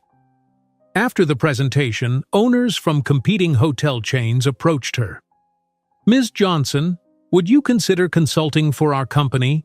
Asked a woman in an expensive suit. Your approach to staff retention is innovative. I appreciate the offer, Dana said, but I'm committed to implementing these changes at Montgomery hotels first. The court hearing for the grandparental visitation rights took place the following week. Dana, Richard, and the boys arrived to find Edward and Margaret already seated with their attorney. Judge Wilson, a stern woman with gray hair, called the court to order. After hearing arguments from both sides, she addressed Edward and Margaret directly. Mr. and Mrs. Montgomery, I'm troubled by your approach to this situation. Instead of working with your son and Ms. Johnson to establish a respectful relationship with your grandchildren, you've attempted to use legal means to force access. She turned to Richard. And Mr. Montgomery, while your concerns about your parents' past behavior are valid, I note that you've been forthright about your recovery journey, which speaks to your character. Judge Wilson delivered her ruling. The petition for grandparental visitation rights is denied. I encourage all parties to work toward a voluntary arrangement that serves these children's best interests. As they left the courtroom, Edward suddenly clutched his chest and stumbled. "Dad?" Richard rushed to his side as Edward collapsed onto a bench. "Someone call an ambulance!" Margaret cried, her face pale with fear. Within minutes, paramedics arrived and took Edward to the hospital. The diagnosis was a mild heart attack, likely triggered by stress. At the hospital, Richard sat in the waiting room with his mother while doctors treated Edward. Despite everything, Richard couldn't abandon his father in a medical emergency. Dana arrived with coffee for both Richard and Margaret. She handed a cup to Margaret, who looked surprised by the gesture. "Thank you," Margaret said quietly. After a moment, she added, "I'm sorry, Dana. For what we did to you 12 years ago, it was wrong." Dana sat down across from her. "Yes, it was. I was so afraid of losing my son," Margaret admitted. "I didn't stop to think about what I was doing to you, or to those boys." "They're good boys," Dana said. "You'd know that if you'd tried to know them instead of trying to control the situation." Margaret nodded slowly. "I'd like a chance to do better, if you'll allow it." Later that evening, after the boys had visited their grandfather briefly in the hospital, Dana and Richard talked in his penthouse. "Your mother actually apologized," Dana said, still surprised. "Nearly losing Dad changed something in her," Richard replied, "but I still don't fully trust them." "Neither do I. But maybe we can start with small, supervised visits once your father recovers." Richard nodded, then hesitated. "About my drinking problem. I should have told you sooner." "Yes, you should have," Dana agreed. "No more secrets, Richard. Not when they could affect our sons." "I've been going to support meetings twice a week for 3 years," Richard said. "I haven't had a drink since my treatment." Dana looked at him seriously. "I need to know you'll continue with those meetings. The boys need consistency and honesty from both of us." "I promise," Richard said. "Complete honesty from now on." The next morning, Richard took Dana to see the construction site of the newest Montgomery Hotel in downtown Chicago. "This will be the first hotel fully implementing the Johnson Initiative from day one," Richard explained. "I want you to oversee the final stages and the grand opening." Dana looked at the half-finished building with pride. From fired housekeeper to opening a new hotel, that's quite a year. "You've earned it," Richard said. "This isn't about our personal connection. This is about your vision for the company." As they stood looking at what would become a symbol of their new beginning, both felt the weight of the past year, the revelations, the conflicts, the growth. What had started with Dana's humiliating firing had led to something neither of them could have imagined. A new kind of family, built on honesty and respect rather than obligation. "1 year," Dana said quietly. "1 year ago I was cleaning rooms, just trying to keep my boys fed and housed. Now look at us." "1 year," Richard agreed. "And I have a feeling the next one will be even better." 1 year to the day after Dana's public humiliation and firing, she stood in the gleaming lobby of the newly renovated Lux Grand Hotel. Sunlight streamed through the large windows, illuminating the space where her life had changed forever. "Is everything ready for the ceremony?" Dana asked Sarah Chen, who was now the hotel manager of the Lux Grand. "Yes, Ms. Johnson. The ribbon is in place, and all the guests have arrived," Sarah replied with a smile. Dana smoothed down her dark blue suit, a far cry from the gray housekeeping uniform she had worn in this same lobby 1 year ago. As director of operations for the Midwest region of Montgomery Hotels, she had overseen every detail of the Lux Grand's transformation. "Mom!" Jordan called, hurrying across the lobby with his brothers. All 3 boys wore matching suits, looking older and more confident than they had a year ago. At 11 years old, they were growing quickly. "You look so fancy," Dana said, straightening Jordan's tie. "Dad says we need to look professional for the cameras," Jamal explained. "Speaking of your dad," Dana said, looking around. "Where is he?" "Talking to Grandma and Grandpa. Jaden said, pointing toward the entrance. Richard stood with Edward and Margaret Montgomery near the hotel entrance. Edward looked thinner after his heart attack, but he was smiling as he spoke with his son. Margaret wore an elegant dress and seemed to be making an effort to appear friendly to the hotel staff. The past year had been one of tremendous change. After Edward's heart attack, the Montgomery family had slowly begun healing. Margaret's apology to Dana had been the first step. Small supervised visits with the boys had followed, gradually becoming more comfortable as Edward and Margaret learned to respect Dana's boundaries. Richard approached Dana and the boys, looking handsome in his tailored suit. "The press is ready whenever you are," he said to Dana. "Are you nervous?" "No," Dana replied with confidence. "This is my moment. I've earned it." "Yes, you have," Richard agreed.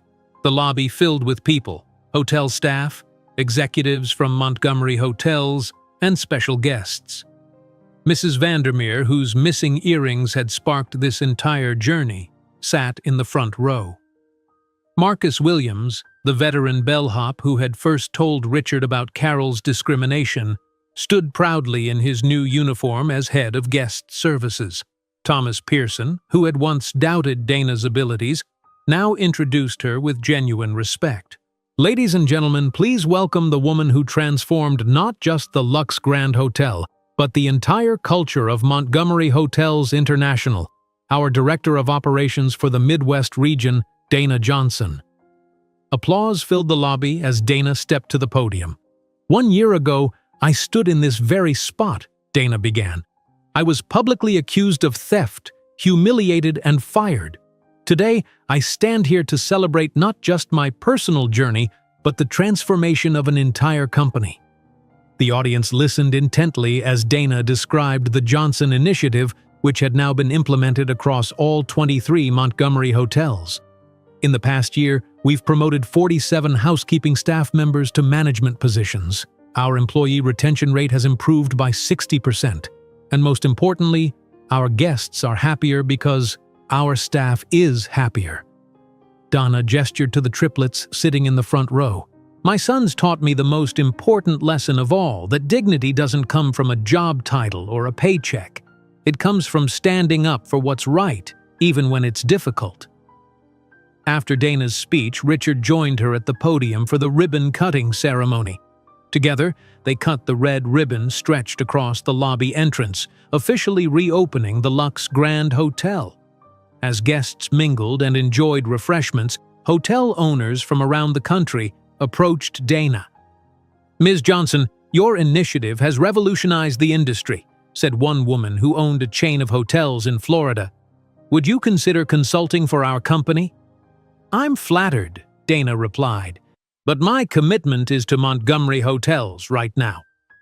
Across the room, the triplets were talking with their grandparents. "I got an A on my art project," Jordan was telling Margaret, who listened with genuine interest. "He painted a picture of all of us together," Jaden added, "even you and Grandpa." Edward smiled. "We'd love to see it sometime." "It's hanging in Dad's penthouse," Jordan said. Margaret looked over at Dana, who was watching them carefully. She gave Dana a small nod of acknowledgement, a gesture of the fragile trust they were building.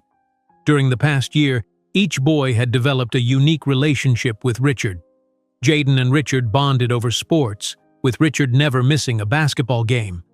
Jordan found in Richard a supportive audience for his artistic endeavors, and Jamal collaborated with his father on a special project, a computer program to track the success of the Johnson Initiative across all hotels.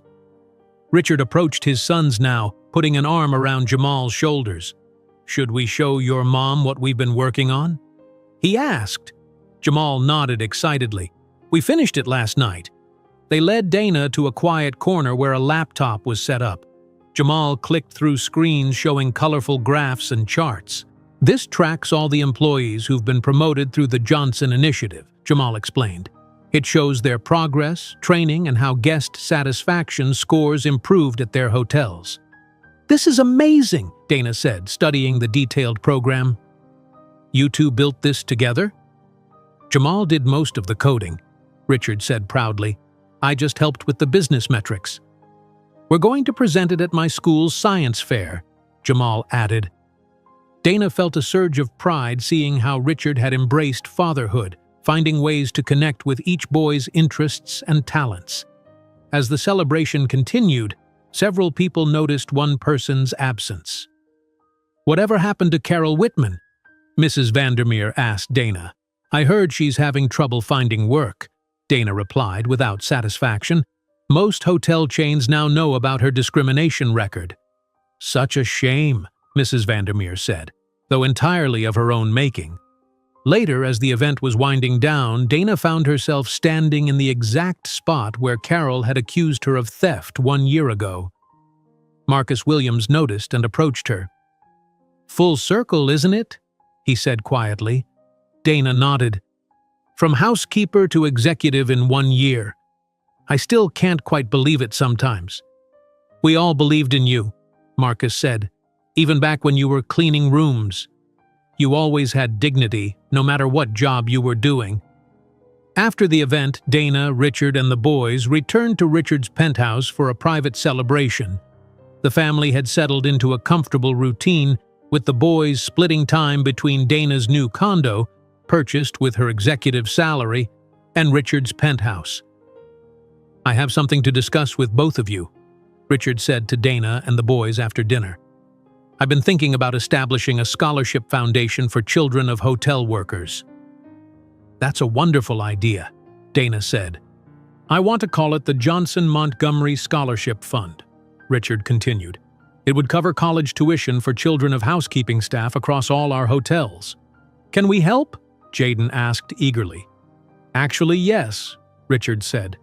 "I want this to be a family project, something we all contribute to in our own ways." The boys excitedly began suggesting ideas for the scholarship program. Dana watched them with Richard, marveling at how far they had come in just 1 year. Later, when the boys were engrossed in a video game, Dana and Richard stepped onto the penthouse balcony to talk privately. "They're amazing kids," Richard said. "You did an incredible job raising them." "They're thriving with you in their lives now," Dana replied. "It's what they needed. What we all needed."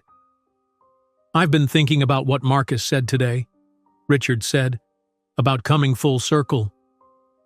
A year ago, I was watching you leave the hotel in tears. Now you're running a region of my company and transforming how we do business." "Life is unpredictable," Dana agreed. "If someone had told me a year ago that being fired would lead to all this, I would never have believed them." They stood in comfortable silence, looking out at the Chicago skyline. Their relationship had evolved into something neither had expected, not romance, but a deep partnership based on mutual respect and their shared love for their sons. "The Scholarship Foundation is just the beginning," Richard said. "I want to do more." "We will," Dana assured him, "one step at a time." Inside, the sounds of their sons laughing floated through the open door. Dana smiled at the sound. From the moment Carol Whitman had humiliated her in the Lux Grand lobby, to now standing as an executive and mother with her family intact, Dana had come full circle. She had faced the worst moment of her life with dignity. And that dignity had transformed not just her own future, but the futures of countless hotel workers who would benefit from the changes she had helped create. As Dana and Richard rejoined their sons, she looked at the family they had created. Not perfect, still healing from the past, but stronger than she had ever imagined possible. "Mom, come play with us," Jordan called. Dana sat down between her sons, with Richard taking a seat across from them. Their family had been formed in the most unexpected way, but watching her boys laugh with their father, Dana knew that sometimes life's most painful moments can lead to its greatest blessings. If you enjoyed today's video, I'm sure you'll love the next one. Don't waste time. Just click on the screen.